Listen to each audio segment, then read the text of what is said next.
इस वीडियो में हम समझेंगे कि धर्म सबसे ऊपर कैसे है और इससे सब कुछ एक कैसे है, और शब्दों के खेल को भी समझेंगे जिसे हम लोग बहुत आसानी से अनदेखा कर देते हैं, जबकि इसी में सब कुछ छुपा है और बस इसी से ही सब कुछ समझा जा सकता है।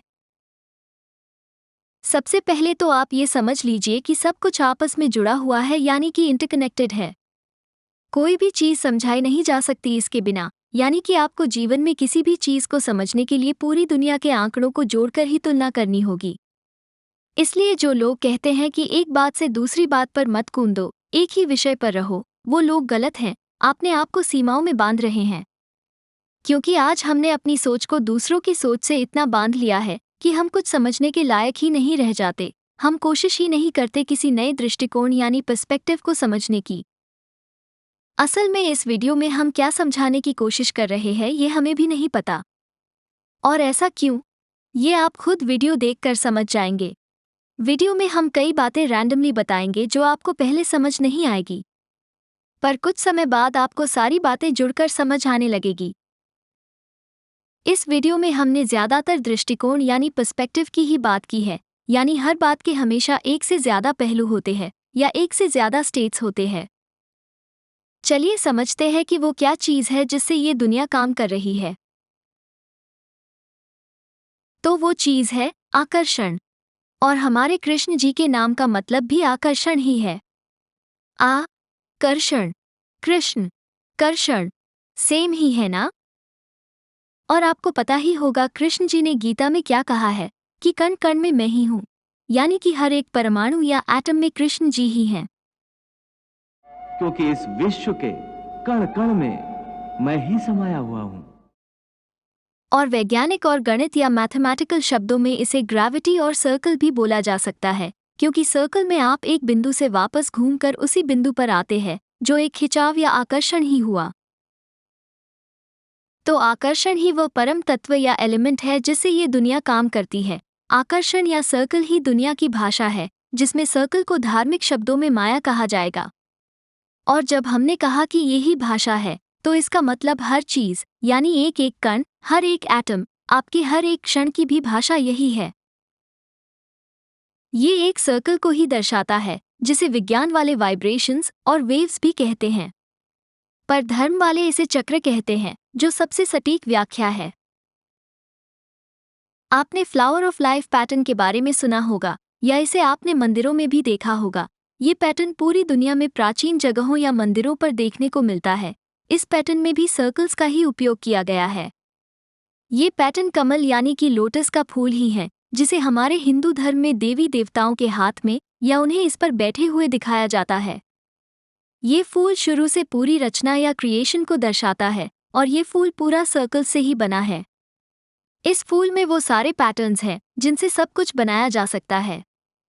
और एक मज़ेदार बात, अगर आप एक एटम को देखेंगे तो उसका भी पैटर्न ऐसा ही लगता है। आकर्षण और माया को उदाहरण से समझते हैं, जैसे प्रकाश और अंधकार। आप प्रकाश को किस तरह समझोगे जब तक आपको यही पता नहीं होगा कि अंधेरा क्या होता है, वैसे ही आप अंधेरे को किस तरह समझोगे अगर आपने कभी प्रकाश को ही नहीं देखा होगा। तो ये इन दोनों में आपस में आकर्षण को ही दर्शा रहा है। उसी तरह सुख और दुख में, सही और गलत में, अच्छा और बुरा में, कुछ भी नहीं और सब कुछ में, सपना और हकीकत में, लॉजिकल और इलॉजिकल में, ये भी आपस में बंधे होते हैं, और ये सभी मिलकर भी आपस में एक दूसरे से खिंचते हैं, यानी इनमें आपस में भी आकर्षण या खिंचाव होता है। अब इसमें आपको ये बात भी समझनी होगी कि आपका भी इनकी तरफ आकर्षण है, यानी यदि आप अभी सुख में हैं, तो एक समय के बाद आप दुख की तरफ से भी खिंचोगे ही, क्योंकि दुख भी अपने खिंचाव से खींच ही रहा है, और फिर वापस आप सुख की तरफ खिंचोगे, और ये सिलसिला चलता रहेगा, क्योंकि दोनों ही अपनी तरफ खींच रहे हैं, जैसे दोनों एक पॉइंट से एक सर्कल में घूम रहे हो। इसलिए ही सुख और दुख बार बार आते हैं, जैसे दिन और रात भी बार बार होती हैं, जो कि एक सर्कल या खिंचाव को ही दर्शाता है। और दुनिया के क्रिएशन को लेकर भी वैज्ञानिक इसी निष्कर्ष पर है कि कुछ भी नहीं से सब कुछ बना, यानी नथिंग से एवरीथिंग, और ये प्रोसेस बार बार होती है, जिसका कारण अब आप समझ सकते हैं। सर्कल्स यानी माया, यानी क्रिएशन भी एक सर्कल में है, पहले क्रिएशन और फिर डिस्ट्रक्शन, यानी क्रिएशन की कहानी भी बार बार एक सर्कल में घूम रही है। अब जैसे क्रिएशन और डिस्ट्रक्शन बार बार हो रहा है, तो इसका मतलब ये भी हुआ कि इनके बीच में कृष्ण जी ही है। जी हाँ, कृष्ण जी ही हैं जो इन्हें बांध कर रखते हैं, कृष्ण जी ही हैं जो इन्हें बांधकर एक मीनिंग देते हैं। कृष्ण जी के बीच में एक पुल या सेतु की तरह होने से ही हर चीज टिकी हुई है या हर चीज काम कर रही है। वैज्ञानिक तौर पर कहा जाए तो ग्रेविटी होने से ही सारे एटम्स आपस में जुड़ते हैं, सारे मासेस एक दूसरे से अट्रैक्ट होते हैं। ग्रेविटी होने से ही धरती सूरज का चक्कर लगाती है और आकाशगंगा ब्लैक होल का, और गुरुत्वाकर्षण से ही बार बार निर्माण और विनाश वाली प्रक्रिया होती है।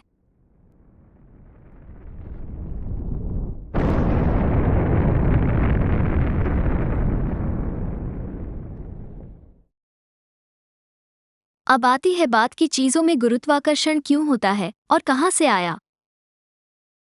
इससे पहले ये बात समझना जरूरी है कि आज तक वैज्ञानिकों ने साबित नहीं कर पाया है कि अगर एटम्स के जुड़ने से दुनिया बनी है, तो ये तो हम भी बोल सकते हैं कि मिट्टी से दुनिया बनी है। इसमें इनने अलग क्या किया है? एटम्स बोलो या मिट्टी, इनके जुड़ने से ही सब कुछ बनता है। तो ये तो ऐसे बोलना ही है कि जादू से जुड़ रहे हैं। ये जादू वाली बातें तो धर्म वाले भी बोलते हैं, तब तो ये लोग उसे जादू बोल देते हैं और इसी शब्द को घुमाकर ये गुरुत्वाकर्षण बोल रहे हैं। हम जादू बोल रहे हैं और ये गुरुत्वाकर्षण, इसमें अंतर क्या है? वैज्ञानिक कहते हैं कि इनकी पूरी साइंस, लॉजिक्स, एविडेंस और एक्सपेरिमेंट पर आधारित है, जबकि जो सबसे पहले आती है कि ये सब एटम्स आपस में जुड़ कैसे रहे हैं, इसे ही नहीं बता पाए हैं। चलिए अब आज हम बताते हैं, तो सुनो। इसका कारण है एटम्स का एक दूसरे की तरफ आकर्षित होने का कारण है कि ये सब एटम्स आपस में एक हुआ करते थे, इन्हें अलग किया गया है और ये वापस जुड़कर आपस में एक होना चाहते हैं, इसलिए इनमें आकर्षण या ग्रेविटी है। तो ये है गुरुत्वाकर्षण का असली कारण, और इसको विज्ञान कभी साबित नहीं कर सकता, क्योंकि विज्ञान ने अपने आप को भावनाओं से, यानी कि इमोशंस या फीलिंग्स से अलग करके रखा है। साइंस ने अपने आप को ज्ञान से काटा हुआ है, अपने आप पर एक लिमिट लगाई हुई है, अपनी सोच को बांधा हुआ है। तो समझ गए ना कि इसलिए ही हर चीज के बीच में आकर्षण होता है। सब कुछ एक से ही बना है, इन्हें हमने ही अपनी सोच से तोड़ तोड़ कर अलग कर दिया है। और सोच से कैसे, इसको हम आगे समझेंगे। आपको पता है कृष्ण जी हमें क्या सिखाने आए थे? कृष्ण जी हमें प्रेम सिखाने आए थे। और प्रेम का मतलब वो नहीं है जो हम लोग आज समझते हैं। प्रेम का मतलब होता है सद्भाव, जिसे हम संतुलन भी कह सकते हैं। और जैसा कि कृष्ण जी ने कहा है कि कण कण में मैं ही हूँ, तो अब आप यहाँ ध्यान दीजिए कि आकर्षण कणों के बीच में होता है और संतुलन यानी बैलेंस भी चीज़ों के बीच में यानी सेंटर में होता है। यानी कि सेंटर का मतलब भी बैलेंस है और बैलेंस का मतलब हार्मनी यानी सद्भाव भी होता है। यानी इन सभी का मतलब आपस में एक ही है। Love, balance, centre, harmony. आप ध्यान से सोचिए, दुनिया में हर चीज बैलेंस या सेंटर कह लो, हर चीज उसी के कारण टिकी हुई है, उसी के कारण सब कुछ काम कर पाता है। जैसे पृथ्वी को एक सेंटर कोर की जरूरत है काम करने के लिए, जैसे सोलर सिस्टम यानी सौर मंडल को एक सेंटर की जरूरत है काम करने के लिए, जो कि सूरज है। जैसे गैलेक्सी को एक सेंटर की जरूरत है काम करने के लिए, जो कि ब्लैक होल है। और हम जानते ही हैं कि सेंटर का मतलब बैलेंस ही हुआ। यानी हर चीज को काम करने के लिए संतुलन की जरूरत है, या अब आप कह सकते हो कि हर चीज को काम करने के लिए लव, बैलेंस, सेंटर, हार्मनी, आकर्षण, कृष्ण की जरूरत है। ये सारे शब्दों का मतलब कृष्ण जी ही साबित हो गया ना? लॉजिकली उन्हीं का पार्ट लग रहे ना?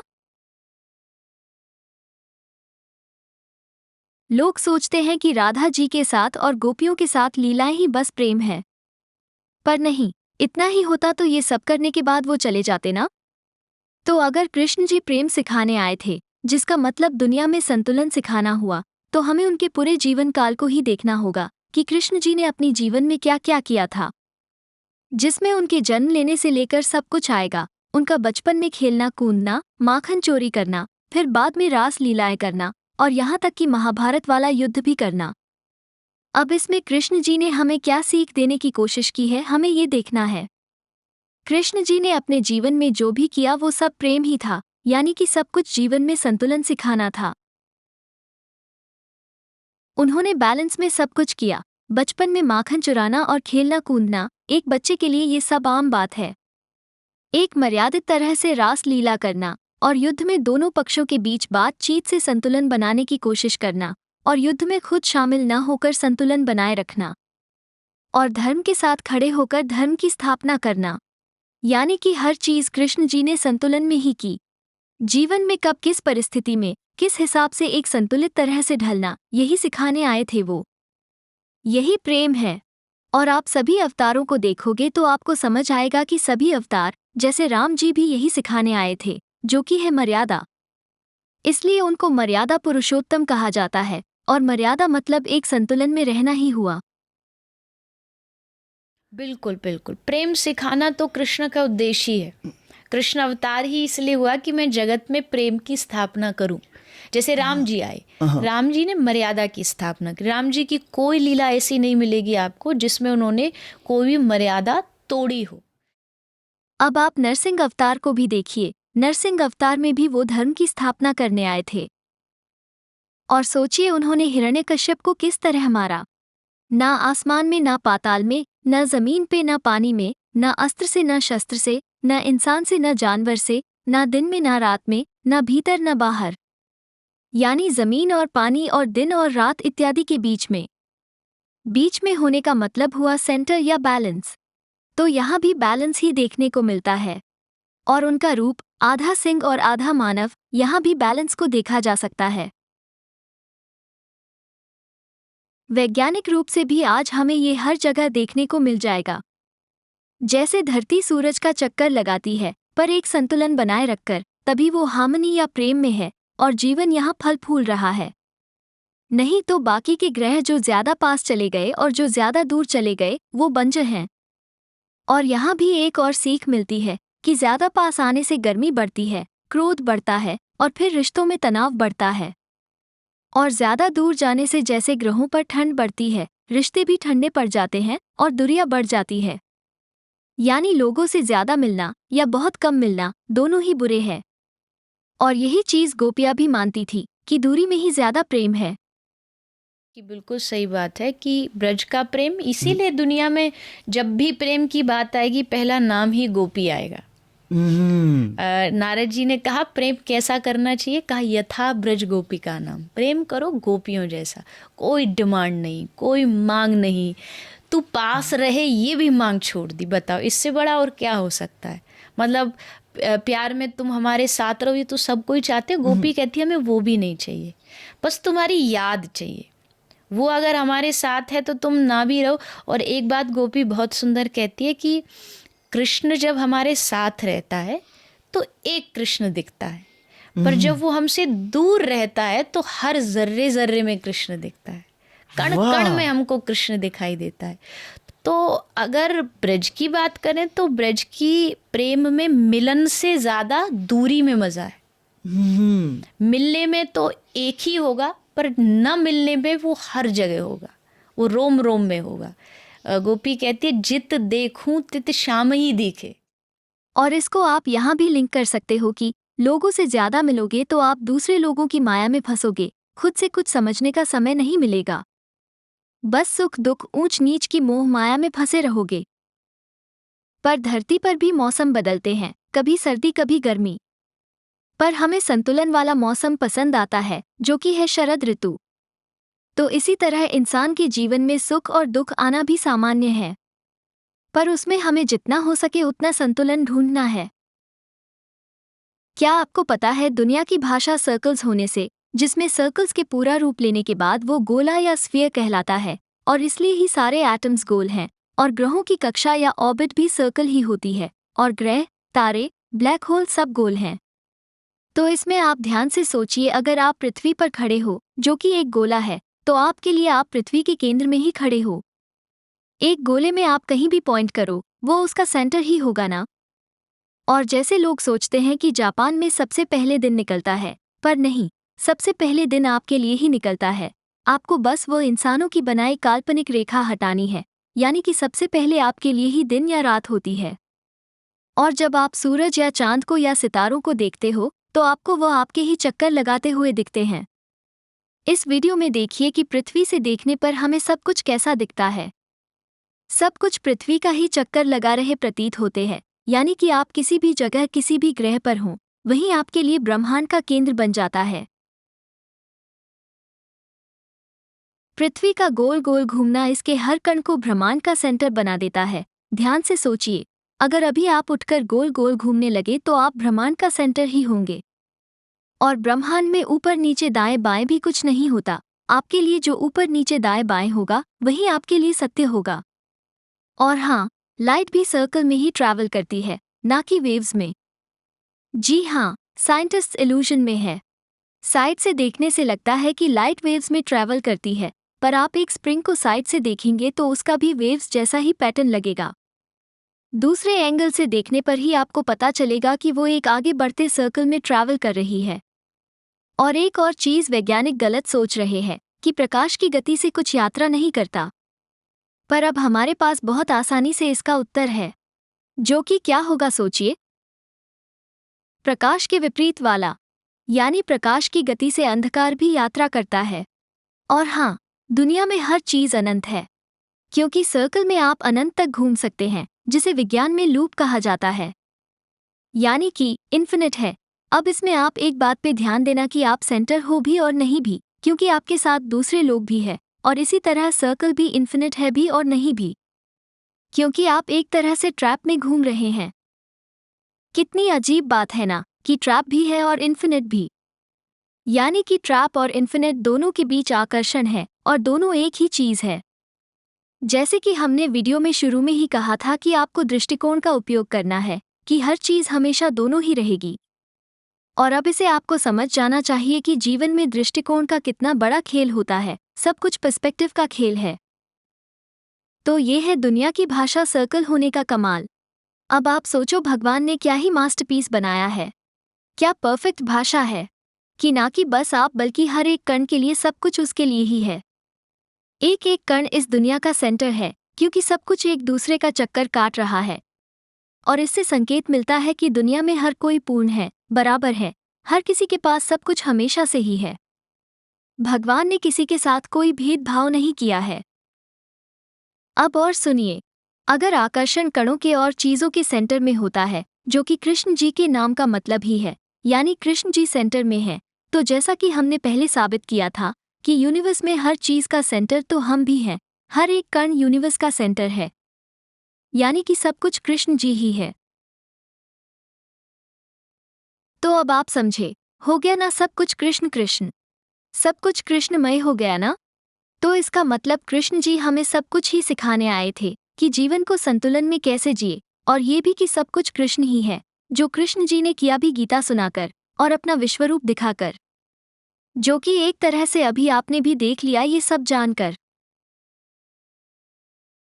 तो समझे कैसे कृष्ण जी कण कण में बसे हुए हैं, तो यानी कि हम भी कृष्ण जी का ही हिस्सा हुए ना।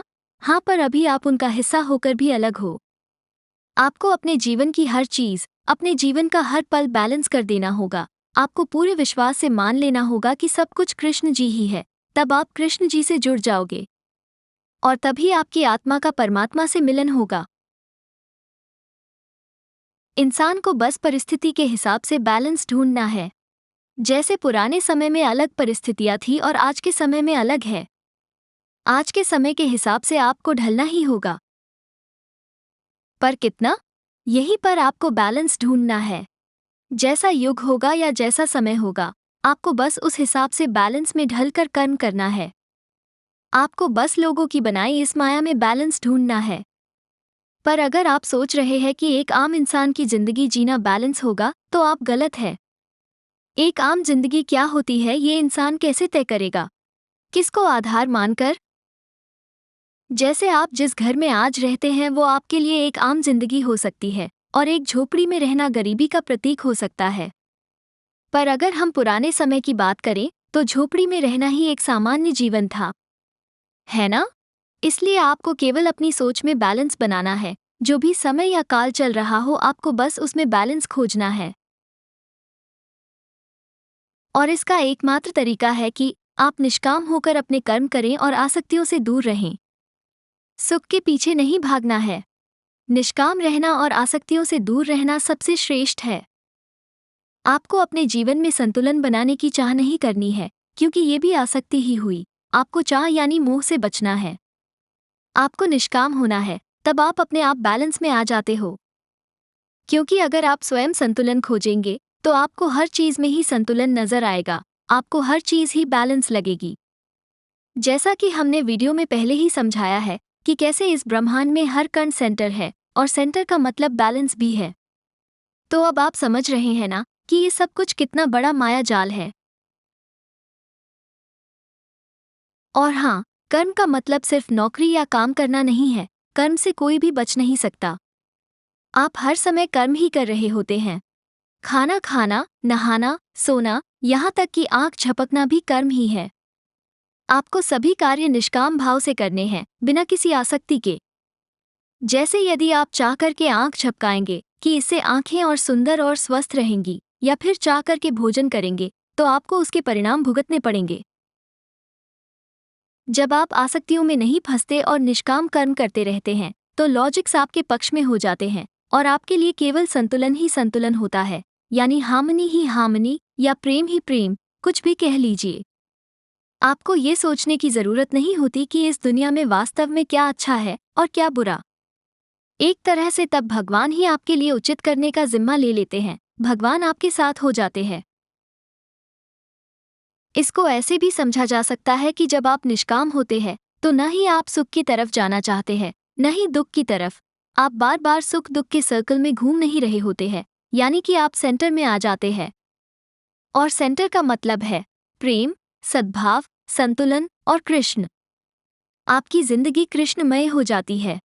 एक तरह से आपको जीवित रहते हुए भी मोक्ष प्राप्त हो जाता है। यही होता है स्थित प्रज्ञ मनुष्य। ऐसे में आपका परमात्मा के साथ मिलन हो जाता है। चलिए थोड़ा और अच्छे से समझते हैं कि निष्काम होना, आसक्ति रहित होना क्यों जरूरी है। जैसे अच्छे और बुरे को ही ले लीजिए।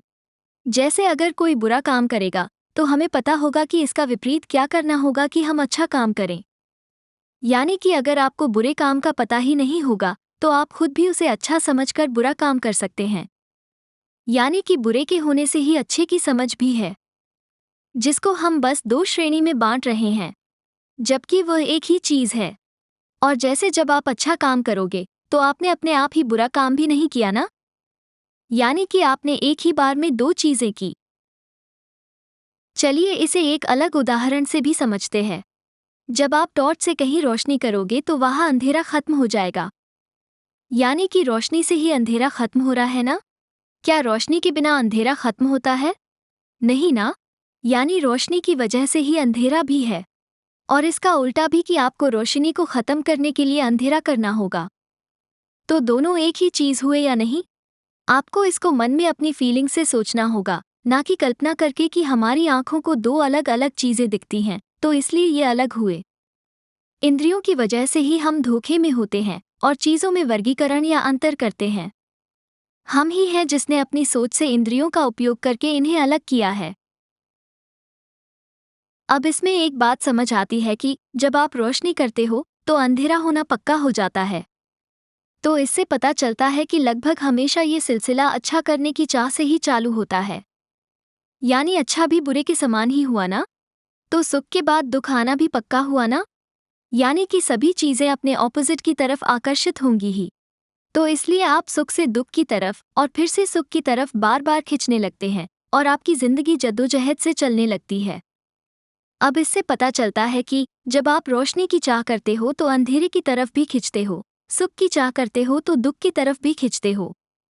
तो इसका मतलब है कि जब आप अच्छा करने की कोशिश करते हो तो आप बुरा भी करते हो, क्योंकि आपने अच्छा करने की चाहत की।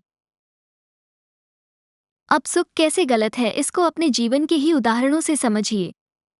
जब आप सुख पाते हो तो दूसरे भी उसे देखकर उसकी चाह करते हैं। आपके सुख को देखकर दूसरे में भी चाहत होती है और ईर्ष्या का भाव उठता है। और ज्यादातर लोगों को दूसरों को अपना सुख दिखाने का मन होता ही है, क्योंकि इसमें भी सुख मिलता है। आपने देखा ही होगा कि लोग अपनी जरूरत से ज्यादा ये देखते हैं कि पड़ोस और अपने परिजनों के पास क्या क्या है, उस हिसाब से अपनी जरूरतों को बनाते हैं। सभी एक दूसरे को देखकर आगे निकलने की होड़ में लग जाते हैं।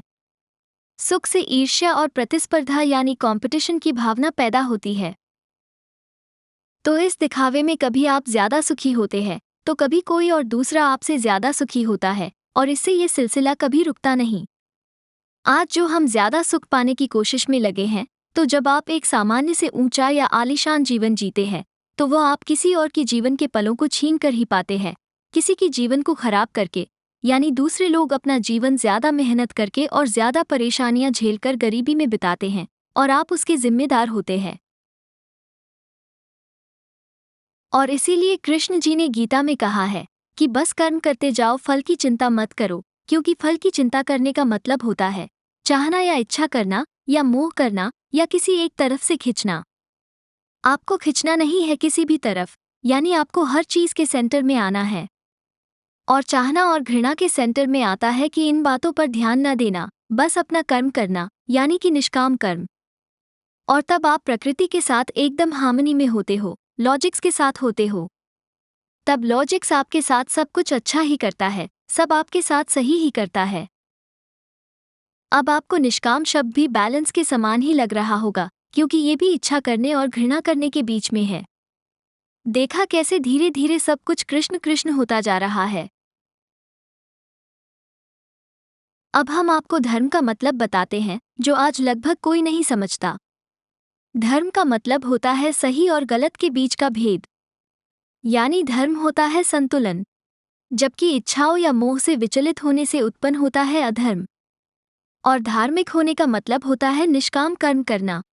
तो जब हम कहते हैं कि दुनिया में अधर्म बढ़ गया है, तो उसका मतलब होता है कि निष्काम कर्म से ज्यादा मोह का बढ़ जाना। पर आज लोगों ने इसे कुछ अलग ही अर्थ दे दिया है। जबकि आप चाहे कोई भी हो, आस्तिक या नास्तिक, यहाँ तक कि जानवर, पेड़ पौधे और हर एक कण भी, सभी धर्म की राह पर ही होते हैं। पर धर्म से भटकता केवल इंसान है, क्योंकि बस इंसान ही इंद्रियों से किसी विषय पर मोह कर सकता है और अपने लिए आसक्तियां बना सकता है। पर इंसान ही है जो पूरी तरह निष्काम भी होने की क्षमता रखता है। बाकी सारे जीव कभी भी पूरी तरह निष्काम नहीं हो सकते। जितने भी धर्म हैं, जैसे सनातन धर्म, इस्लाम, ईसाई धर्म, जैन धर्म, ये सभी धर्म को बनाए रखने की प्रक्रियाएं हैं, अपने मन में शुद्धता को बनाए रखने की। सभी बस अपनी अपनी सोच से अलग अलग धर्म की प्रणाली बनाए हुए हैं। पर माया के प्रभाव में लोगों ने इसे एक प्रतियोगिता और ऊंच नीच का तरीका बना दिया है, जबकि धर्म का अर्थ ही है इन सब से और आसक्तियों से मुक्ति पाना। लोग सोचते हैं कि धर्म का अर्थ है विभिन्न भगवानों को मानना और विभिन्न संस्कृतियों का होना। आज इतने सारे अलग अलग धर्मों की उत्पत्ति का कारण है निष्काम कर्म न करना। निष्काम न होने से ही हम वर्गीकरण करते जा रहे हैं, हम उसमें सही गलत को ढूंढने लगे हैं। दुनिया की व्यवस्था को सही और बेहतर करने की इस चाह में अपने लिए माया को बढ़ाते जा रहे हैं। जबकि दुनिया में कुछ भी सही या गलत, अच्छा या बुरा नहीं होता, यहाँ केवल माया होती है, जिसको समझना भी बहुत मुश्किल है।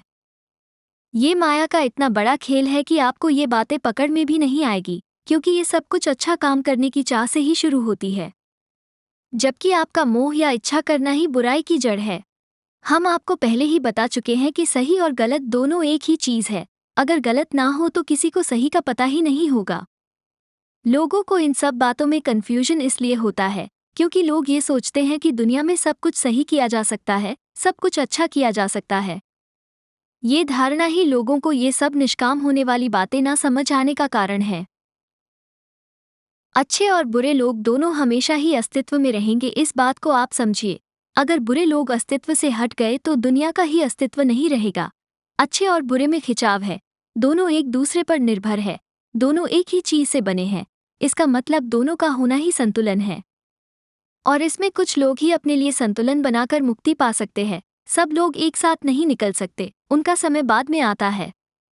जब यहाँ अच्छा करने की चाह वाले और बुरे लोग दोनों होते हैं, तभी दूसरे लोग जो धर्म की राह पर है मुक्ति पा सकते हैं। और इसलिए ही आपको अगर मुक्ति पानी है तो ये सब अच्छा करने की चाह छोड़नी होगी, निष्काम कर्म करना होगा। याद है कि दिन और रात दोनों का होना जरूरी है। अगर हमेशा दिन ही रहेगा तो क्या ये दुनिया चलेगी? नहीं ना।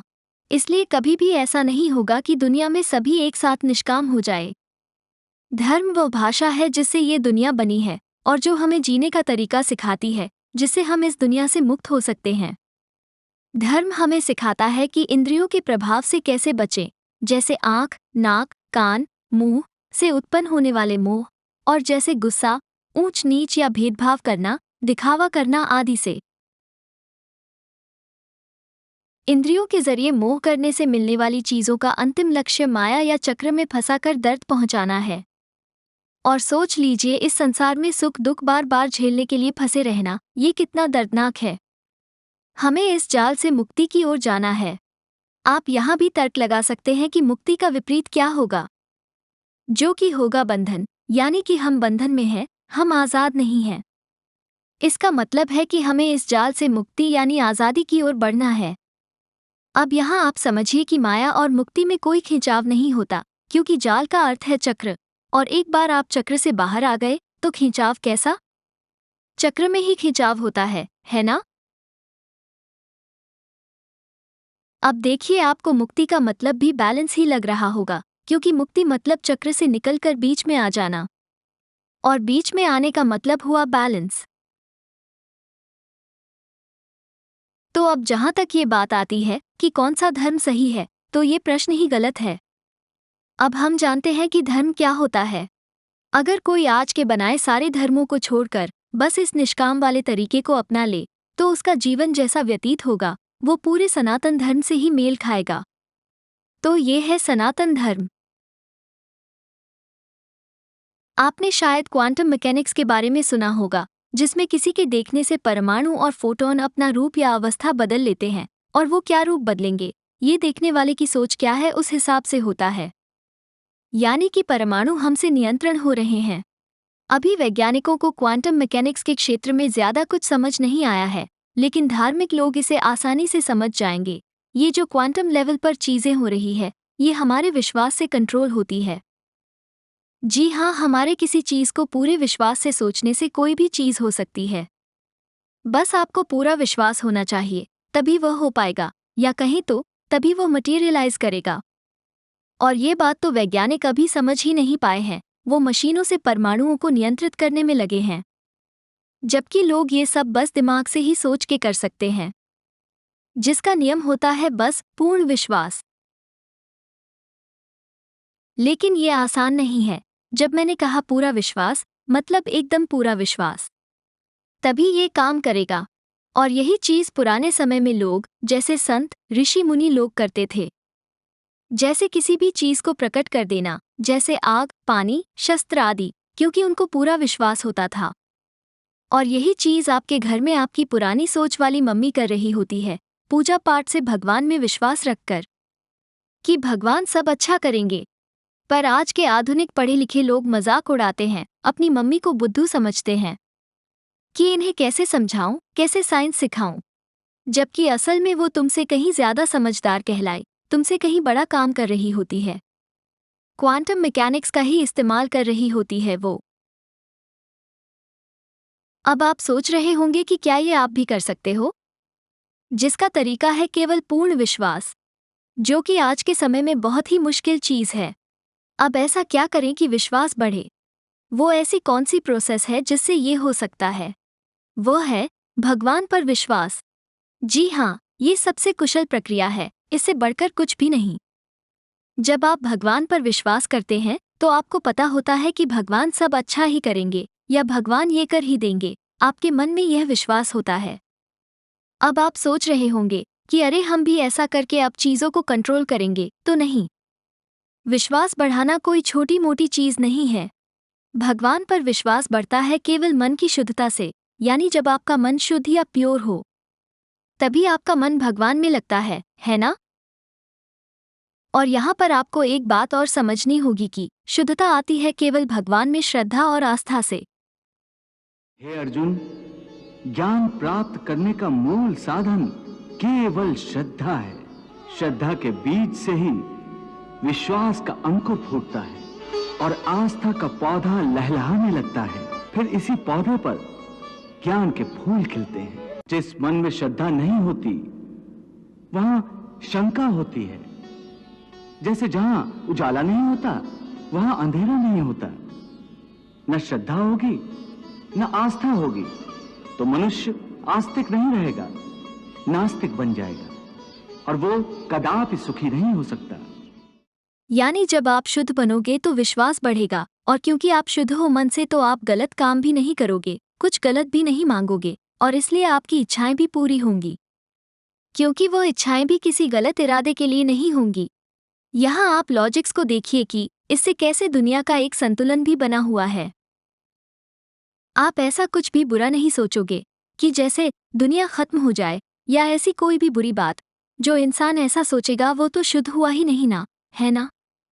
यहाँ आप देखिए कैसे स्वतः ही सृष्टि में संतुलन बन रहा है, पूरा लॉजिकली, यानी कि मन की प्योरिटी से दुनिया में बैलेंस बन रहा है। और हाँ, एक और बात, इसी पवित्रता और विश्वास का उपयोग करके पुराने समय में लोग सिद्धियां प्राप्त करते थे, और यही चीज आज भी कुछ लोगों में देखने को मिल जाती है, जैसे कुछ संत भी करते हैं, क्योंकि उन्हें पूरा विश्वास है भगवान पर कि वो उनके लिए करेंगे ही। पर आज लोगों के पास बहुत बड़ी शक्तियां नहीं हो सकती, क्योंकि लॉजिक्स को आज के हिसाब से दुनिया में एक बैलेंस बनाए रखना है, और आज भगवान पर उतना विश्वास करना भी मुश्किल हो गया है। आपके लिए विश्वास से यह सोच पाना कि आप उड़ सकते हो, ये बहुत मुश्किल है। इसलिए जब कुछ लोगों के पास ये शक्तियां दिखती हैं तो वो पहले के समय की तुलना में बहुत साधारण ही होती है, और आज के आधुनिक लोगों को वही बहुत बड़ी बात लगती है, और इसीलिए भी ये बहुमत लोगों की सोच के हिसाब से ही संतुलन हो रहा है, एकदम लॉजिकली, क्योंकि आज की साइंस वाली मानसिकता के कारण ये सब कुछ लोगों के दिमाग को पचेगा ही नहीं। तो अब वापस मुक्ति को समझते हैं। जब आपकी वजह से दुनिया में माया बढ़ती है तो फिर ये सब झेलने के लिए आप भी फंस जाते हैं, चाहे वो इस जन्म में हो या अगले जन्म में, क्योंकि आप ही बताएं, क्या आप लोगों को परेशान करके आराम से जीवन जीकर निकल जाओ, क्या ये सही है? नहीं ना। जब आप चाह करते हैं तो आप संतुलित रास्ता नहीं चुन रहे हैं, आप किसी एक तरफ झुके हुए हैं, आप बैलेंस बिगाड़ रहे हैं, खुद का और दूसरों का भी। और ऐसा करने से आप बीच में ना होकर चक्र वाली चीजों में मन बना रहे हैं, यानी कि संतुलन में न रहकर माया में मन बना रहे हैं, जो कि है सर्कल, यानी कि एक जाल। आप माया से मुक्त नहीं हो रहे हैं, और इसलिए ही मृत्यु के समय आपके आखिरी पल में मन में मोह माया रहेगी और आपको मुक्ति नहीं मिल पाती, और आप फिर इस माया दुनिया में वापस जन्म लेते हैं, क्योंकि मृत्यु के समय आप बहुत ही विश्वास से पूरा मन लगाकर चीजों को सोचते हैं और उनका मोह करते हैं। और हम अब जानते ही है कि विश्वास या क्वांटम ये काम कैसे करता है। जो भी आप पूरे विश्वास से सोचोगे वो ही हो जाएगा, इसलिए मृत्यु के वक्त आपका पूरा विश्वास जिस चीज में रहेगा वही आपको मिलेगा। अगर आपका भौतिक चीजों में मन रहेगा, जो कि माया की ही देन है, तो आप वापस यहीं फंसोगे। इसका एक उदाहरण भी एक कथा में मिलता है, जिसमें एक संत को एक हिरन बहुत पसंद आ गया था। वो हर वक्त उसी में मन लगाए रहते थे, इसलिए मरते वक्त भी उनके मन में हिरन ही था, इसलिए अगले जन्म में वो हिरन ही बनते हैं। यह माया हमने ही बनाई है और इस माया से निकलने में ही मुक्ति है, तो ये है बार बार जन्म लेने का हिसाब। आइए अब हम लॉजिक्स को समझते हैं। इसे यूं भी समझा जा सकता है कि लॉजिकल और इलॉजिकल के बीच में आकर्षण है, और ये दोनों एक ही हैं। और जैसा कि हमने शुरू में साबित किया था कि कैसे सब कुछ सेंटर है या कृष्ण जी से ही बना है, तो लॉजिकल भी कृष्ण है और इलॉजिकल भी कृष्ण है, तो दोनों आपस में भी बराबर ही हुए ना। तार्किक और अतार्किक जैसा कुछ नहीं होता। हमें नहीं लगता इसके बाद कुछ ज्यादा समझने की जरूरत है, पर फिर भी इसको कुछ और उदाहरणों से समझ लेते हैं। जैसे जब किसी को किसी चीज पर या भगवान पर पूरा विश्वास हो जाता है, तो ये हो जाना भी तो लॉजिकल होगा ना, क्योंकि इस दुनिया में तो साइंस के हिसाब से सब लॉजिकल है ना। नहीं तो लॉजिक्स कैसे ये इलॉजिकल चीज होने दे रहे हैं कि किसी का विश्वास उस पर हो जाए जो है ही नहीं। एक दूसरे तरीके से समझें, यदि क्वांटम मैकेनिक्स के अनुसार सब कुछ संभव है और ये दुनिया रैंडम क्वांटम घटनाओं से बनी है, सब कुछ स्वयं बना है, तो ये ब्रह्मांड जैसा हम देख रहे हैं वैसा क्यों है? हमें खाना खाने और सूरज पर निर्भर क्यों होना पड़ता है? हमारे शरीर में स्वचालित रूप से ऐसा सिस्टम क्यों नहीं विकसित हुआ कि सबका अपना सूरज शरीर में ही हो और खाना भी शरीर में ही बने, पेड़ पौधों पर निर्भरता ना हो? जीवित रहने के लिए सारा सिस्टम हमारे शरीर में ही क्यों नहीं है? आज हम मानते हैं कि दुनिया में हर चीज लॉजिकल या साइंटिफिक है ना? या मैथ दुनिया की भाषा है। लॉजिकल को हम सही और इलॉजिकल को हम गलत भी बोल सकते हैं। तो जैसे कि हम जानते हैं कि दुनिया में लॉजिकल का होना भी एक लॉजिकल बात है और दुनिया में इलॉजिकल का होना भी एक लॉजिकल बात है। यानी कि लॉजिकल तो लॉजिकल है ही, पर इलॉजिकल भी लॉजिकल है। तो अगर इलॉजिकल लॉजिकल है तो लॉजिकल भी इलॉजिकल हो गया ना। इसका मतलब साफ है कि लॉजिकल और इलॉजिकल कुछ नहीं होता, सब बराबर ही है। दोनों एक ही चीज है। इनको अर्थ हम देते हैं अपनी सोच से, इनमें अपना विश्वास रखकर, माया में फंसकर। क्या यह एक जाल या ट्रैप को नहीं दर्शाता? एक सर्कल पर विचार करें, यह क्या दर्शाता है? हर चीज घूमकर उसी बिंदु पर वापस आती है। दिन और रात बार बार होते हैं और हर चीज घूमती है। सर्कल एक जाल या ट्रैप को ही दर्शाता है और इसीलिए धर्म वाले कहते हैं कि ये संसार एक मोह माया है। और आपने लोगों को अक्सर कहते हुए सुना भी होगा कि चक्कर में मत फंसो, यानी कि एक चक्कर या सर्कल ही सबसे बड़ा जाल होता है। इसमें आपको ये समझना होगा कि सर्कल इस दुनिया की भाषा नहीं है, बल्कि आपका सर्कल में फंसना दुनिया की भाषा है। आपके फंसे रहने से ही यह माया अस्तित्व में है। आप अपनी इंद्रियों से चीजों का मोह कर रहे हैं, इसलिए चक्कर में घूम रहे हैं, एक जाल में। इस तरह दुनिया की भाषा सर्कल्स है, जिसमें आप कृष्ण जी को आप मोह में बदल रहे हो, यानी आकर्षण को मोह में बदल रहे हो। और दो विषयों में सर्कल में घूमने को माया कहा गया है, यानी मिलकर बना मोह माया। समय के साथ दुनिया में लॉजिकल क्या है ये सोच लोग की बदलती रहती है और इलॉजिकल चीजें लॉजिकल लगने लगती है। क्योंकि परिवर्तन ही प्रकृति का नियम है, तो लॉजिकल क्या है और क्या नहीं ये हमेशा समय के साथ खिसकता रहता है और हम उस समय को लॉजिकल मानकर उसमें लॉजिकल ढूंढ लेते हैं, जबकि लॉजिकल और इलॉजिकल का कोई मतलब ही नहीं। आप जो सोचो वही होगा। और इसलिए बार बार सतयुग से कलयुग तक युग बदलते हैं। आप एक चीज समझ लीजिए कि शुरू में सबसे पहले एक इलॉजिकल बात की जरूरत होगी, फिर उससे आप पूरा का पूरा संसार बना सकते हो। बिना इलॉजिकल के कुछ बनेगा ही नहीं। आपको हर बात ही सही लगेगी, लॉजिकल लगेगी, क्योंकि हर बात में आकर्षण है। जिस तरह हर कण एक दूसरे से जुड़ना चाहते हैं, उसी तरह हर बात एक दूसरे से जुड़ना चाहती है, क्योंकि हर बात ही एक दूसरे का हिस्सा है, एक ही से बनी है। इसलिए ही सारी बातें, सारी थियरीज निरर्थक है। पर आप एक बात समझ लीजिए कि हमेशा दुनिया ऐसे ही होती है, इसी तरह से चलती है जैसे हम आज देख रहे हैं। इसमें जब तक कुछ लोग इस जंजाल से निकलते हैं, तब तक कुछ लोग इसे भोगते हैं। तो आज हम जो भी देख रहे हैं वो सब होना ही है और हमेशा से ऐसा ही होता आ रहा है। तो अब आप शायद समझ पा रहे होंगे कि जब आप निष्काम कर्म करते हैं तो किस तरह लॉजिक्स आपके साथ हो जाते हैं, वो भी पूरा लॉजिकली। और तब दुनिया में कुछ भी चल रहा हो, पर आपको बुरा समय छू भी नहीं सकता। आइए अब उस प्राचीन काल को समझते हैं जब देवी देवता माने जाते थे। इंसान सृष्टि की शुरुआत को देखकर भगवान के अस्तित्व को समझ जाता था, क्योंकि उस समय उनके पास सोचने के लिए पर्याप्त समय होता था। वे जल्दी ही इसे समझ लेते थे। आज के समय में यह मुश्किल है क्योंकि हमारे पास सोचने का समय नहीं है, या यूं कहें कि हमसे ये समय छीन लिया गया है। हमने अब वैज्ञानिकों को ये जिम्मेदारी दे दी है, या वे इसे छीन चुके हैं, दोनों ही बातें कहना सही हैं। इसलिए प्रारंभ में इंसान सबसे उत्तम होता था, जिसे सतयुग कहा जाता है। उस समय के लोग सरल सोच की वजह से तुरंत भगवान को समझ जाते थे और एक संतुलन में जीवन बिताते थे। उस समय उनके लिए सूरज, चांद, धरती, आसमान सब भगवान ही होते थे।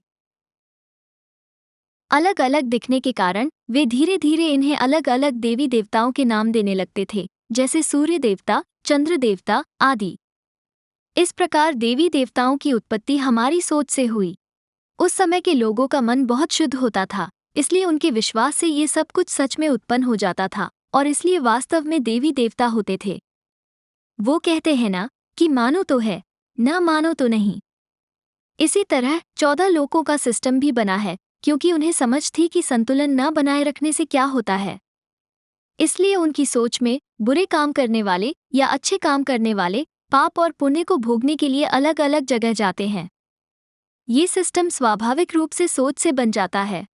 जिसने जितने पाप और पुण्य किए, उस हिसाब से वो भोगने के लिए 14 लोकों में से किसी में जाएगा और भोग कर वापस धरती लोक पर आएगा और आपको फिर से मौका मिलता है मुक्ति प्राप्त करने का। इसलिए आपको बस निष्काम कर्म करते चलना चाहिए। जब आप ऐसा करते हैं तो आपके लिए सही गलत कुछ नहीं रह जाता। आप बस एक प्रवाह में कर्म कर रहे होते हैं, क्योंकि दुनिया में सही और गलत दोनों होने पर ही दुनिया चलती है। पर जब अधर्म बहुत ज्यादा बढ़ जाता है, यानी संतुलन डगमगा जाता है, तब भगवान को अवतार लेकर आना पड़ता है वापस संतुलन बनाने के लिए। अवतार भी हमारी सोच से होते हैं। जब बुराई के कारण लोग बहुत दुख में होते हैं तो पूरे विश्वास से भगवान से प्रार्थना करते हैं और उनका विश्वास साकार होकर रहता है और एक अवतार का जन्म होता है। यह इंसानों से भिन्न होता है, पूर्णतः संतुलित होता है, क्योंकि भगवान का अर्थ ही संतुलन है। जब हम कहते हैं कि हम अपनी सोच से भगवान की रचना करते हैं तो यह मात्र एक तरीका है इसे समझने का, जबकि इसके विपरीत भी सत्य ही है कि भगवान ने हमें बनाया है। आप कभी नहीं जान पाएंगे कि किसने किसको बनाया है, क्योंकि यह सवाल ही अनुचित है। ये धारणा कि यह संसार कहीं से आरंभ हुआ है गलत है। ये संसार हमेशा से है, अनंत काल से है। एक सर्कल का अर्थ ही इन्फिनिट लूप होता है। सर्कल का कोई आरंभ या अंत नहीं होता। इससे साबित होता है कि यह संसार सदैव से है और धर्म भी हमेशा से है, वरना ये संसार चल ही नहीं सकता। अब हम आपको जो बताने वाले हैं वो कुछ लोगों को या कहें तो पूरी दुनिया को ही खटकने वाली है, क्योंकि इंसान को यही करने में सबसे ज्यादा मजा आता है, जो कि है ऊंच नीच या भेदभाव। जबकि हर कोई बराबर है, कोई किसी से स्तर में ऊंचा या नीचा नहीं है, किसी के पास भी कम या ज्यादा ज्ञान नहीं है, और यही दुनिया की सच्चाई है। क्या आपको लगता है भगवान ऐसी दुनिया बनाएंगे जहां किसी का स्तर ऊंचा हो और किसी का नीचा? क्या भगवान ऐसा करेंगे? नहीं ना। ये सब हम इंसानों का किया धरा है, ये हम खुद ही अपने साथ कर रहे हैं। कोई भी बिना पढ़े लिखे ही पूरा होता है, सर्वोच्च होता है। और ये बात कि कैसे हम सब सेंटर है और कैसे दिन रात भी सबके लिए सबसे पहले होती है, इस बात को साबित करती है। ये सारी बातें जो हमने इस वीडियो में बताई, इसको कोई भी खुद ही बैठे बैठे अपने आप ही समझ सकता है। पर आज ये समस्या है कि हमें उल्लू बनाया जा रहा है, आपसे आपके टाइम को छीनकर, आपको पढ़ाई लिखाई में फंसाकर, आपको नौकरियों में फंसाकर। दूसरे लोग शिक्षा प्रणाली के माध्यम से अपनी माया यानी अपनी सोच आप पर थोप रहे हैं। जबकि आप अकेले रहे तो आप खुद ही कुछ ही समय में ये सब सोचकर समझ जाएंगे कि दुनिया का सच क्या है। पर आज आपकी खुद की कोई सोच ही नहीं है, आप दूसरों की सोच के गुलाम हो। आपका दिमाग बचपन से आज तक कभी आज़ाद रहा ही नहीं। आपको आज़ादी का मतलब ही नहीं पता है। आप हमेशा से दूसरों पर निर्भर रहे, यानी आप बस दूसरे की बनाई माया में खेल रहे हो। दुनिया को समझने के लिए जटिल गणित या विज्ञान की आवश्यकता नहीं होती, ना ही मोटी मोटी किताबों की और या लिखने की। लोगों ने इसे अपनी आसक्तियों को संतुष्ट करने और खुद को अलग और श्रेष्ठ मानने के लिए विकसित किया है, इंद्रियों के वश में होकर जटिलता और माया को बढ़ाया है। परंतु वास्तविकता यह है कि चाहे आप दूर अंतरिक्ष में जाएं या परमाणुओं के अंदर, उसका कोई अंत नहीं होगा। लोगों के अहंकार और वर्गीकरण ने सब कुछ समझना मुश्किल बना दिया है। अगर आपको इस मायाजाल से बाहर निकलना है तो किसी की भी बड़वाई करना या खुद की बड़वाई करवाने जैसी बातें पूरी तरह दिमाग से निकाल दे, नहीं तो फिर मुक्ति को भूल जाइए। इस दुनिया में सभी बराबर हैं, किसी का भी कौशल या स्किल्स के आधार पर सम्मान में भेदभाव नहीं होना चाहिए। हर किसी को बराबर सम्मान देना चाहिए और पूर्ण सम्मान देना चाहिए, जब तक कोई अधर्म न कर रहा हो। इस दुनिया में अच्छे और बुरे लोग हमेशा से हैं और रहेंगे, तभी ये संसार चलेगा। इसलिए उस समय आपको स्थिति को संभालने के लिए संतुलन खोजना होगा, और ये कर पाना आसान नहीं होता। जैसे युद्ध का विचार बुरा लग सकता है, परंतु श्री कृष्ण को भी बुराई से लड़ने के लिए आना पड़ा था, ताकि संतुलन बना रहे, जिसमें युद्ध भी है और पर दूसरी लीलाएं भी। ये याद रखना चाहिए कि सभी अवतार केवल धर्म की स्थापना के लिए ही आए थे, यानी संतुलन बनाने के लिए, क्योंकि धर्म सबसे ऊपर है। और ये सब कृष्ण जी ने निष्काम होकर अपना कर्म समझकर ही किया था, यानी कि इसमें अच्छा बुरा या सही गलत को बिना सोचे। आज हमने जितनी भी आधुनिक थियरीज या सिद्धांत देखे हैं, वे सभी तार्किक रूप से सही प्रतीत होते हैं, और ऐसा लगने लगता है कि हमने इस दुनिया को अच्छी तरह से समझ लिया है, मानो हम बहुत ज्ञानी हो गए हैं। इससे आनंद आने लगता है और ऐसा आभास होता है कि हम सबसे श्रेष्ठ हैं।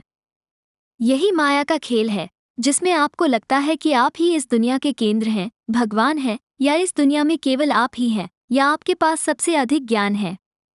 माया के चक्रव्यूह में फंसकर आप जो भी सोचेंगे वही सही लगेगा। जैसे अगर मैं कहूँ कि इस दुनिया में केवल मैं ही हूँ और कोई नहीं, तो वो भी सही लगेगा, या अगर मैं कहूँ कि ये दुनिया चपटी है, तो वो भी सही लगेगा। और ये सही होगा भी और नहीं भी। और इसलिए ही कभी कोई अपनी गलती भी नहीं मानता, सब अपने आप को सही ही मानते हैं। यही माया का अद्भुत खेल है। ये है सर्कल से बने होने का कमाल।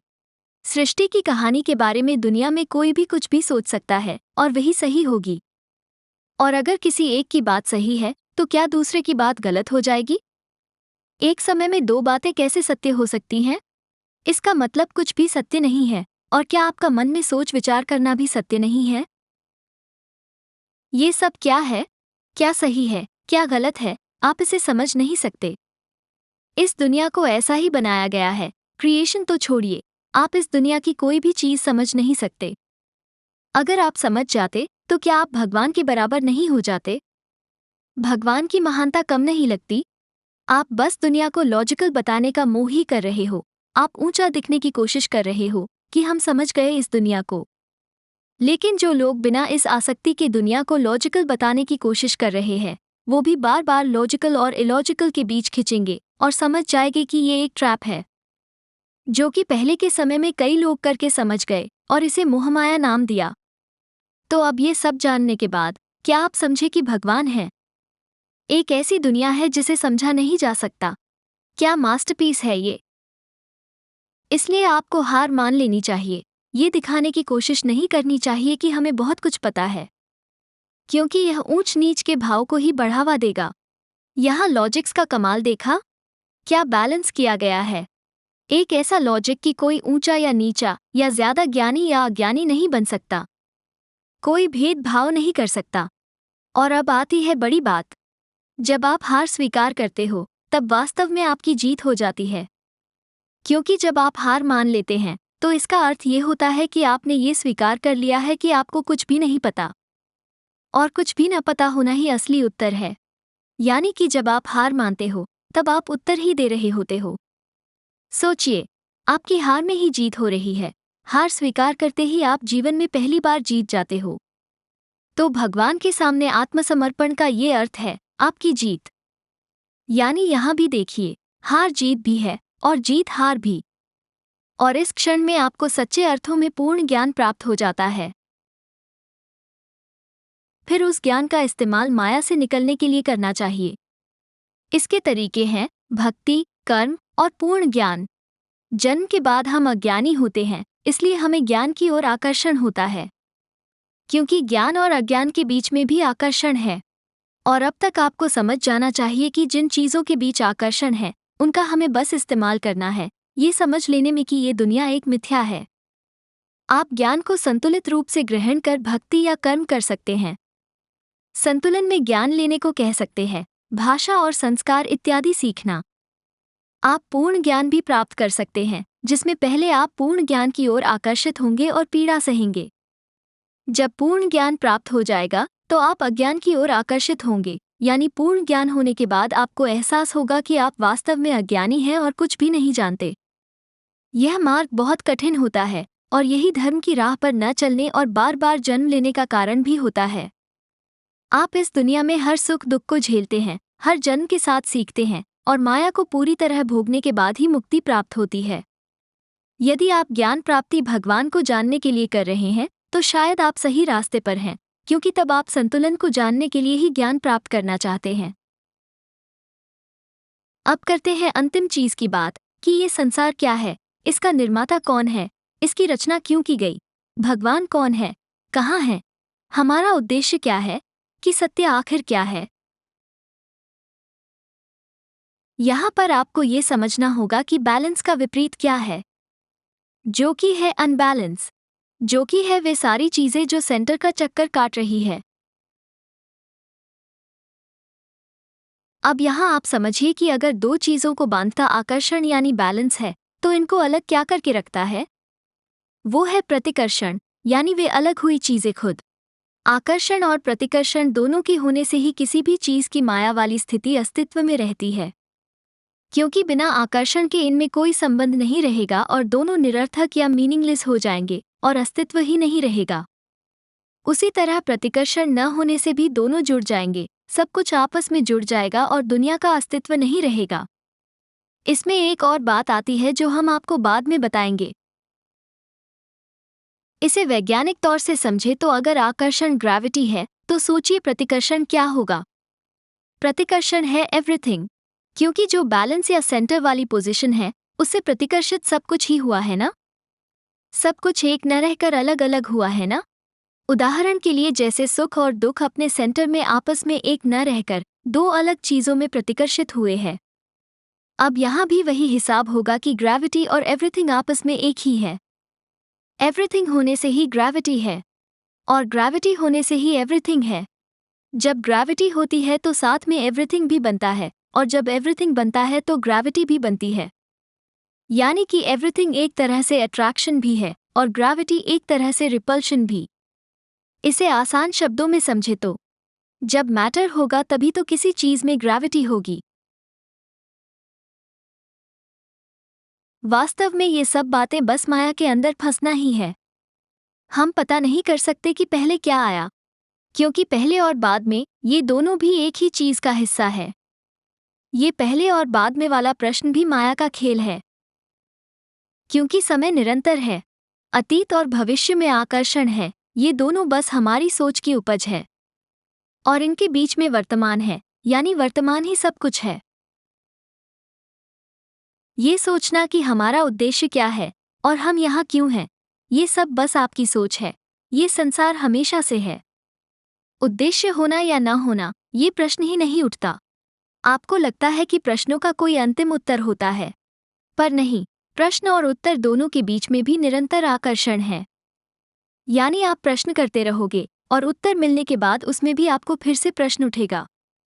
और इसका मतलब ये भी हुआ कि जब आप प्रश्न करते हैं तो वही उत्तर भी है, दोनों एक ही चीज हैं। आपको हर चीज, हर बात ही सही लगेगी, क्योंकि हर बात में भी आपस में आकर्षण है। हर बात आपस में जुड़ना चाहती है, जुड़कर एक होना चाहती है, और इसलिए ये सब बातें ही व्यर्थ है। इसका निर्माण किसने किया, ये भी प्रश्न नहीं उठता, क्योंकि ये सदा से है। इसे कोई नहीं बना सकता। बनाना या ना बनाना, इन दोनों के बीच भी निरंतर आकर्षण है। ये सब आपके मन की सोच है। हम कह सकते हैं कि भगवान ने सब कुछ सोच रखा है, पहले से ही हमारे लिए सब कुछ कर चुके हैं। भगवान ने पहले से ही आपको सब कुछ दे दिया है इस खिंचाव से बने लॉजिक्स के रूप में। अब ये हम इंसानों पर निर्भर है कि हम इसको कैसे उपयोग में ला रहे हैं। आप भगवान की दी हुई सारी मदद का अपने हिसाब से उपयोग कर रहे हो। अब समझे आप इन प्रश्नों का उत्तर कि भगवान आते क्यों नहीं, हमारे लिए कुछ करते क्यों नहीं, भगवान है तो दिखते क्यों नहीं। तो इस तरह भगवान हमेशा आपके साथ हैं, हमेशा से आपको देख रहे हैं। और शायद अब आप समझ पा रहे होंगे कि भगवान को सब पता है का क्या मतलब है। भगवान का कोई उद्देश्य होना, भगवान हमसे क्या चाहता है क्या नहीं, संसार को बनाना ना बनाना, अंदर से ये भाव कि आप भगवान को समझ भी पा रहे हो और नहीं भी, भगवान एक है या दो या अनगिनत, ये सब बातों के बीच में आकर्षण है। आप प्रश्न और उत्तर में घूमते रह जाओगे। ये सब माया का हिस्सा है। आप सोचते रह जाएंगे कि भगवान क्या है, और यही सब भगवान का चमत्कार है। इसलिए भगवान क्या है, कैसे दिखते हैं, ये हम बस अलग अलग तरीकों से सोच सकते हैं। आप भगवान को दिखने में कैसा भी सोच सकते हो और कितना भी सुंदर सोच सकते हो और कहीं भी कण कण में सोच सकते हो, क्योंकि आपने भगवान को कभी देखा ही नहीं। और ये बात ही भगवान को सबसे सुंदर और आकर्षक बनाता है, क्योंकि किसी को ना देख पाना, न समझ पाना ही सबसे आकर्षित करता है। यहाँ पर आप देखिए कि किस तरह सोच को ही सबसे ज्यादा महत्व मिल रहा है। अगर आप किसी भी चीज के बारे में ऐसा सोचते हैं कि ये सब तो बस एक सोच है, तो आप गलत धारणा में हैं। असलियत ये है कि सोच से ही सब कुछ है, सोच ही सब असली में बना रही है, यानी सोच ही वास्तविकता है। असली होना एक सोच है, नकली होना भी एक सोच है। दोनों का केंद्र सोच है, यानी कि असली नकली एक ही चीज है। और सोच का केंद्र में होना उसे कृष्ण बना देता है, यानी कि सब कुछ बना देता है। यानी कि सोच ही सब कुछ है। चलिए अब हमने अभी तक जो भी समझा है उन सभी बातों को कनेक्ट करके देखते हैं। हमने देखा कि धर्म का मतलब होता है दो विषयों में भेद, जो कि होता है निष्काम कर्म करना और निरासक्त होना। यानी कि निष्काम भी केंद्र में है और धर्म भी केंद्र में है, यानी कि निष्काम होना भी धर्म हुआ। और आप इसे पूरा देखिए, क्या ये पूरा ही धर्म नहीं है? जब विषयों के बिना, जब सृष्टि ही नहीं होगी, तो क्या धर्म संभव है? और क्या आपको ये पूरा ही संतुलन नहीं लग रहा है? ये पूरा ही दुनिया में संतुलन बनाता है। यानी कि विषयों का होना और निष्काम कर्म का होना, दोनों का होना ही संतुलन है। यानी कि विषय भी संतुलन हुए और निष्काम भी संतुलन हुआ और धर्म भी संतुलन हुआ। आकर्षण का बीच में होना भी संतुलन हुआ। प्रतिकर्षण का आकर्षण के आजू बाजू विषयों में होना भी संतुलन हुआ। और जैसा कि हमने समझा था कि कैसे भगवान के अवतार सब धर्म की स्थापना करने ही आते हैं, यानी कि संतुलन की स्थापना करने आते हैं। जैसे नरसिंह अवतार में उन्होंने दिन और रात, जमीन और पानी, आसमान और पाताल, मानव और पशु इत्यादि के बीच में सब कुछ किया, यानी कि संतुलन में ही सब कुछ किया। इसका मतलब समझे आप?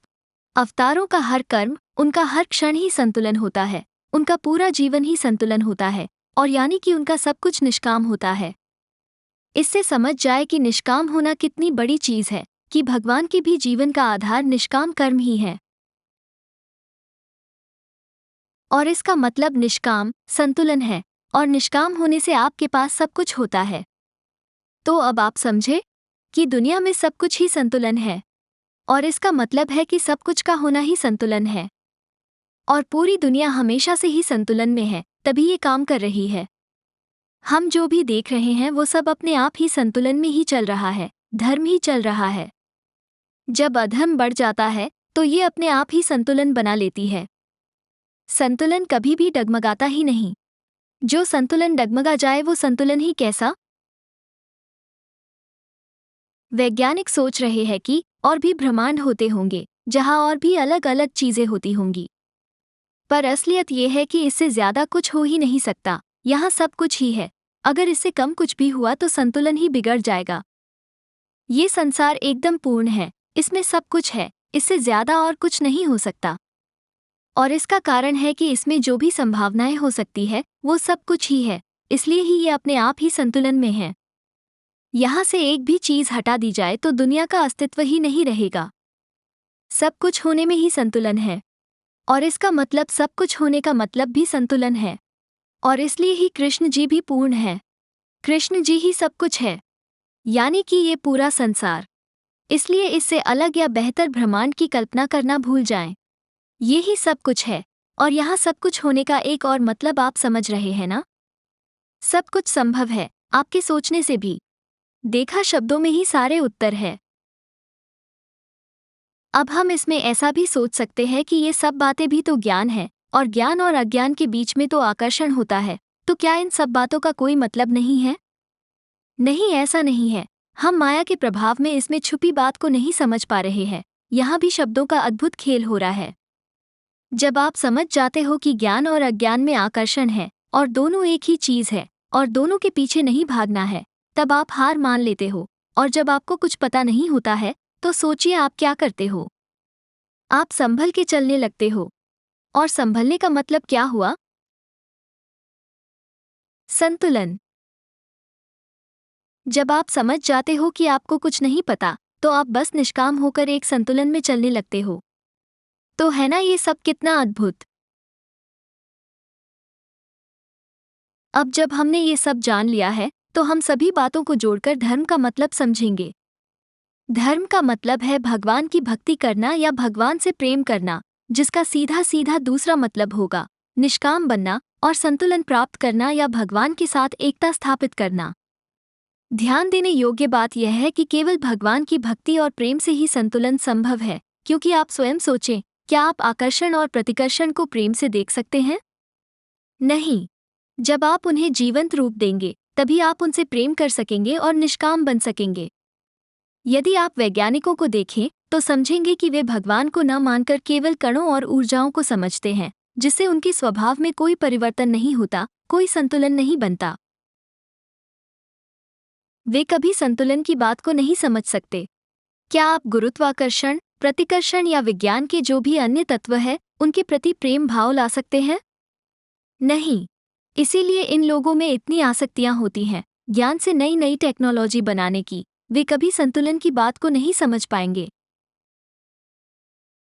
दुनिया में सबसे बड़ा जाल ही यही हो सकता है कि हमेशा कुछ न कुछ नया करने को मिलते जाना, इसलिए ही सबको इसमें सबसे ज्यादा मजा आता है। और यहाँ ध्यान से इस बात को समझिए कि जब हम कहते हैं कि भक्ति से हम निष्काम हो जाते हैं, इसका अर्थ है कि हम स्वाभाविक रूप से भगवान को खोजते हैं और उनसे प्रेम करते हैं, न कि अपने लाभ के लिए निष्काम होने की धर्म प्रणाली बनाते हैं। हमने देखा कि हम भगवान को या इस दुनिया को नहीं समझ सकते, क्योंकि ऐसी कोई चीज है ही नहीं जिसे समझा जा सके। हमें इस समझने और न समझने की उलझन से मुक्ति चाहिए, जो केवल संतुलन से ही संभव है। इसीलिए हम स्वाभाविक रूप से धर्म की ओर बढ़ते हैं। और यही एकमात्र तरीका है भगवान को समझने का, उनके साथ एक होने का। पूर्ण निष्कामता में ही मुक्ति है, यानी संतुलन को संतुलन से समझकर संतुलन बन जाना, यानी कि जीवन में हर चीज को संतुलन से ही संतुलित करना। पर ये सब हम आपको आज के आधुनिक समय की सोच के अनुसार बता रहे हैं। भगवान से प्रेम के बिना निष्काम होना संभव नहीं है, और प्रेम भी एक संतुलन है, जैसा कि हमने पहले भी आपको बताया था। इसे समझने के लिए अब आपको अगली बात समझनी होगी। तो अब यहाँ आप सोचिए कि अगर आकर्षण कृष्ण जी है तो प्रतिकर्षण कौन हो सकता है? जी हाँ, अपनी राधा रानी जी, वे ही प्रतिकर्षण है। राधा जी और कृष्ण जी दोनों की वजह से ही ये दुनिया अस्तित्व में है, जिसमें ये माया राधा जी की देन है। उनकी वजह से ही कण अलग होकर अस्तित्व बनाए हुए हैं। क्योंकि सोचिए, आकर्षण किसमें होता है? किसी पहले से प्रतिकर्षित चीज में ही ना। अगर कोई चीज प्रतिकर्षित ही नहीं है तो फिर आकर्षण किसके बीच में होगा? आकर्षण का अस्तित्व ही नहीं रहेगा। यानी अगर विषय ही नहीं होंगे तो संतुलन किस चीज में होगा? विषय के बिना आकर्षण या संतुलन ही नहीं होगा, यानी राधा जी के बिना कृष्ण जी ही नहीं होंगे। और इसलिए ही कहते हैं कि राधा जी हमारे कृष्ण जी तक को मोहित करती हैं। इस दुनिया में जितनी भी सुंदर सुंदर लड़कियां हैं, चाहे वो मिस वर्ल्ड हो, चाहे वो मिस यूनिवर्स हो, अलग अलग फिल्मों में काम करने वाली नायिकाएं हो, आप सोचिए इन सब की सुंदरता जो है वो कामदेव से आती है। और कामदेव अपना सिर्फ एक अंश जो है इन लड़कियों को देते हैं, जैसे सागर की एक बूंद बस। अब आप अंदाजा लगाइए कामदेव जो है वो स्वयं कितने सुंदर होंगे। और जब यही कामदेव कृष्ण को देखते हैं तो कृष्ण की सुंदरता को देखकर बेहोश हो जाते हैं, सहन नहीं कर पाते कि इतना सुंदर कोई कैसे हो सकता है। इसलिए कृष्ण का नाम है मदन मोहन। मदन मतलब कामदेव, ऐसे कामदेव को मोहित कर देने वाला मदन मोहन। अब आप सोचिए, जब ये कृष्ण जो है राधा को देखते हैं तो राधा की सुंदरता को देख के वो खुद बेहोश हो जाते हैं कि इतना सुंदर कोई कैसे हो सकता है। इसलिए हमारी राधा रानी का नाम है मदन मोहन मोहिनी। आप सोचिए राधा रानी कितनी सुंदर होंगी। सोचिए आप, कृष्ण जी जो तत्वों के तत्व है, जिससे सब कुछ बना है, उनको तक राधा तत्व मोहित करता है, यानी प्रतिकर्षण की तरफ आकर्षण खिंचता है। और यही है हमारे राधा कृष्ण तत्व। भूमि तत्व, जल तत्व, अग्नि तत्व, वायु तत्व, ब्रह्म तत्व, व्योम तत्व, विष्णु तत्व भोरी है। तत्वन के तत्व जग जीवन श्री कृष्ण चंद्र, और कृष्ण को तत्व वृषभानु की किशोरी है। कृष्ण को तत्व वृषभानु की किशोरी है। कृष्ण को तत्व मेरी राधिका की। राधा जी प्रतिकर्षण है, यानी पूरी माया ही राधा जी की देन है। और हाँ, इसलिए ही कहते हैं कि पुरुष केवल कृष्ण जी हैं। अगर आप बैकग्राउंड में जाएंगे तो ये एक्चुअली हम सबके पति वही हैं। हमारे सबके पति तो कृष्ण भगवान महिलाएं हैं फिर। हाँ जी, हाँ, सब महिलाएं हैं। प्रभु जी, आप भी अगले जन्म के अंदर आपको स्त्री शरीर ना मिल मैंने जाए, देखा अभी वो मूंछ वाली थे, जी, आप सारे लिपस्टिक पुरुष लगा के कैसे घूम रहे हैं। समझते हैं? उसमें पुरुष वो नहीं कर रहे हैं, है, बोले हम यही तो गोपी हैं। गलती है हमारी। ये तो आप अगला जन्म आपका प्रभु जी स्त्री हो सकता है, तो हर जन्म के अंदर आप अलग अलग लेते रहोगे। हम भगवान का मतलब होता है जो सब चीज के स्वामी हैं। हम अपने पुरुष तो शरीर रख के हम सोच रहे हैं हम पुरुष हैं। हमें तो शास्त्रों को तो बताया गया है हम तो शक्ति हैं, बहिरंगा शक्ति हैं, आत्मा है हम। और आत्मा को गीता स्पष्ट कहती है, शास्त्र स्पष्ट कहते हैं कि वो तो अंश है। माम एव आंश जीव लोके जीव भूत सनातना। वो तो जीव तो अंश है मेरा, और अंश का काम है पूर्ण की सेवा करना। हम तो सब हकीकत में देखा जाए शक्ति स्वरूप होता है, स्त्री नहीं। प्लीज, जो हम लोग स्त्री समझते हैं ना, ये स्पिरिचुअल वर्ल्ड के अंदर वो वैसी स्त्री नहीं होती। वो स्त्री का मतलब जो भगवान द्वारा भोग्य है, और सिर्फ एक के द्वारा भोग्य है। किसके द्वारा? भगवान श्री कृष्ण के द्वारा। So only one Purusha, Ishvara, enjoyer, controller is Krishna. Ekala Ishvara Krishna Arasa Bhrita. All others, in incarnations, even demigods, we are all servant of Krishna. And what to speak of ourselves, even the expansion of Krishna, Vishnu Tattva, they are also serving Krishna. Krishna is so exalted. Radha ji को समझना मुश्किल भी है और सबसे आसान भी, और इसलिए राधा जी का भागवत में कोई वर्णन नहीं है, क्योंकि वे हर जगह ही हैं। एक तरह से पूरी भागवत में केवल राधा राधा ही लिखा हुआ है। पर इस बात को समझने के लिए पहले कृष्ण जी को समझना जरूरी है, और इसके लिए पहले धर्म को समझना जरूरी है।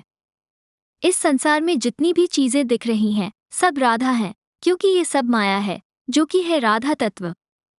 और कण कण में कृष्ण जी बसे हैं, यानी कि राधा जी में ही कृष्ण जी बसे हैं।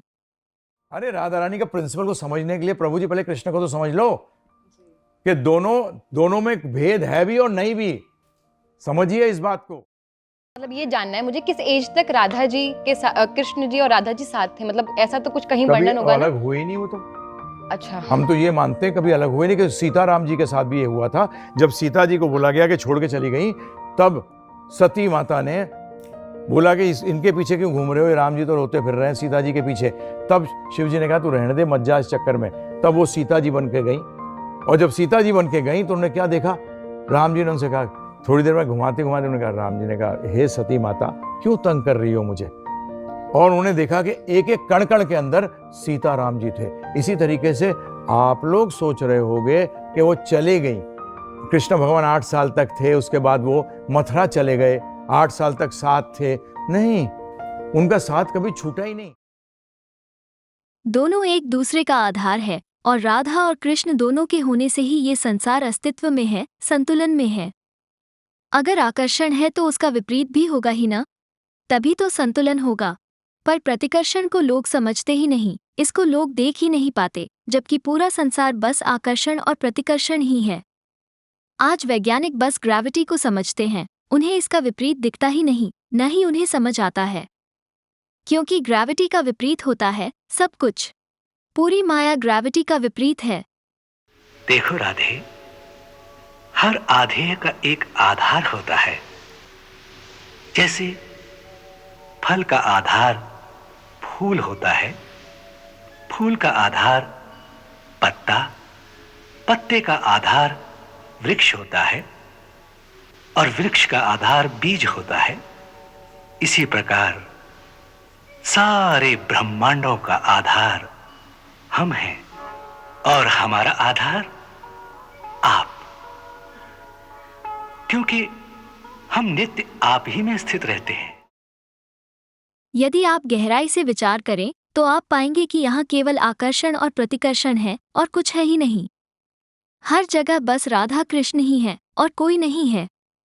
हम उन्हें ही अपने विचारों से विभिन्न रूप दे रहे हैं।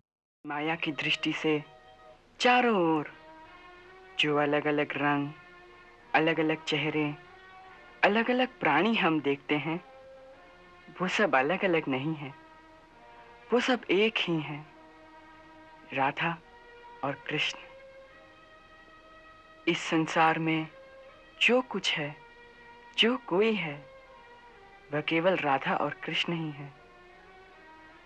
राधा और कृष्ण के सिवा इस संसार में और कुछ नहीं है। लेकिन यहाँ चक्कर में फंसकर हम ये भी सोच सकते हैं कि हम भगवान के बारे में सोच रहे हैं, जबकि वास्तव में भगवान हमारे बारे में सोच रहे हैं। ये सृष्टि राधा और कृष्ण की सोच का परिणाम है। लेकिन आज लोग छोटी मोटी बातों में ही उलझे रहते हैं, जैसे कि उनका विवाह हुआ था या नहीं। जबकि इससे बड़ी बात क्या होगी कि दोनों हमेशा से एक दूसरे में ही बसे हैं, कि दोनों एक दूसरे की वजह से ही है। जिसको धर्म अच्छे से समझ आ गया, उसको किसी की भी बात से फर्क पड़ेगा ही नहीं, कोई भगवान के बारे में कुछ भी कहता रहे। क्योंकि किसी का ये कहना कि राधा जी हैं या नहीं, इसका कोई मतलब ही नहीं होगा। कृष्ण जी के आकर्षण की वजह से होना ना होना सब राधा जी के पक्ष में ही हो जाएगा। और वैसे भी राधा जी के बिना आप बोलना भी चालू नहीं कर सकते। सारे शब्द ही राधा जी हैं, सारे शब्द माया हैं, हर कोई हमेशा से राधा ही रट रहा है। ये सब बातें सुनने में काफी भ्रमित करने वाली हैं। यहाँ से ही सब कुछ बहुत उलझाने वाला है, और यही से इसी तरह सोच में उलझे रहने से पूरी सृष्टि की उत्पत्ति हो रही है। इसके बाद आप अनंत सोच में डूब जाएंगे। आपको ये बातें समझ आ भी रही है और नहीं भी, आप इस सोच में लगातार फंसे रहेंगे। और यह भी भक्ति है, यही परमानंद है। ये राधा और कृष्ण को सोचने का सिर्फ एक तरीका है। और अगर आप सोच को छोटी बात समझते हैं तो जान लीजिए कि सोच से ही सब कुछ अस्तित्व में है। इससे आगे कोई किसी को कुछ समझा नहीं सकता, क्योंकि ये समझने वाली बातें ही नहीं हैं। समझने और ना समझने में आकर्षण है। आपको ये सब खुद ही समय निकालकर महसूस करना होगा। मतलब यह है कि बुद्धि और आप एक हैं। आप एक हैं और अलग भी हैं। इसी तरीके से राधा और कृष्ण अलग भी हैं और एक भी हैं। ये समझिए, ये जिसकी राधा रानी की डिस्कशन कर रहे हैं, ये फोरम नहीं है, ना तो नॉर्मल लोगों के लिए समझने के लिए। पहली चीज स्टेप बाय स्टेप नॉलेज लेनी चाहिए। आज बच्चे का काम नहीं है कि पहले दिन ही वो शादी पे पहुंच जाए। पहले तू बेटा समझ के तुरंत जिंदगी चलाने का तरीका समझ। इसी तरीके से वैदिक नॉलेज भी, इसका भी स्टेप वाइज पहला स्टेप है आत्मा को जानना। आज हम लोग आत्मा में चर्चा ही नहीं करते, हम लोग सीधा राधा रानी पे जो मोस्ट इंपॉर्टेंट प्रिंसिपल है उस पे पहुंच जाते हैं। राधा जी कृष्ण जी को समझने और पाने का माध्यम है, यानी हमें माया या प्रकृति के रूप में कृष्ण जी को प्राप्त करने का माध्यम मिला है, चाहे वो भाषा हो, संस्कार हो और श्रद्धा और भक्ति हो। तो हाँ, इसीलिए कहा जाता है कि राधा जी का नाम लेने से कृष्ण जी खिंचे चले आते हैं या प्राप्त होते हैं। हमारे प्रभु जिस राधा नाम को रटते हैं, उस राधा नाम से बढ़कर कोई चमत्कार नहीं है, आप समझिए। और इस राधा नाम का जो जाप करता है ना, तो इसमें विराजमान जो शक्ति है वो जानते हो कौन है? साक्षात हरि है, साक्षात हरि। जैसे प्रभु ने स्वयं कहा है कि राधा नाम मेरा समर्थ मूल्य है। कोई मूल्य कैसा? खरीद गए हरि। अब खरीद गए तो जो इच्छा करी हो मनमाही हरि प्रसाद कछुत। इतना बड़ा शक्तिमान तुम्हारे अधीन हो गया। और अब यहाँ आप देखिए कि हमने सोचा था कि पहले हमें कृष्ण जी को समझना होगा, तभी हम राधा जी को समझ सकते हैं। पर यहाँ हम पहले राधा जी को समझ रहे हैं, यानी माया को माध्यम बना रहे हैं कृष्ण जी को समझने के लिए। यानी असल में सब कुछ एक साथ ही चल रहा है, यानी आकर्षण और प्रतिकर्षण, राधा और कृष्ण, यानी हम दोनों को एक साथ ही समझ रहे होते हैं। और यानी हमेशा ही दोनों साथ होते हैं, उन्हें कोई भी एक क्षण के लिए भी अलग नहीं कर सकता। अब अभी तक की सबसे कमाल की बात कि अब राधा जी और कृष्ण जी के बीच में क्या आएगा? जब राधा और कृष्ण जोड़ोगे तो क्या हो जाएगा? राधा कृष्ण। अब सोचिए कि राधा और कृष्ण क्या है? राधा और कृष्ण बस एक नाम है, और क्योंकि नाम का उल्टा कुछ नहीं होता, तो नाम इस फॉर्मूले का आखिरी या सबसे पहला पड़ाव है। यहाँ से सब शुरू या यहाँ आकर सब कुछ खत्म हो जाता है। इसके ऊपर बैलेंस करने के लिए अब कुछ नहीं बचता। आप सोचिए, केवल राधा और कृष्ण ही ऐसे हैं जिनको जोड़ने पर भी दोनों साथ हैं, दोनों अलग होकर भी एक हैं। क्योंकि सब कुछ, सारे विषय अलग करके टुकड़ों में बांटे जा सकते हैं, पर हम नाम के साथ ऐसा नहीं कर सकते। इसलिए राधा कृष्ण के बीच में खुद दोनों ही आ रहे हैं। चीजों को या शब्दों को नाम दिए बिना कोई सोचना भी आरंभ नहीं कर सकता, यानी नाम के बिना सोच ही नहीं होती। इसके ऊपर कुछ नहीं, राधा कृष्ण ही धर्म है, राधा कृष्ण नाम ही परम सत्य है।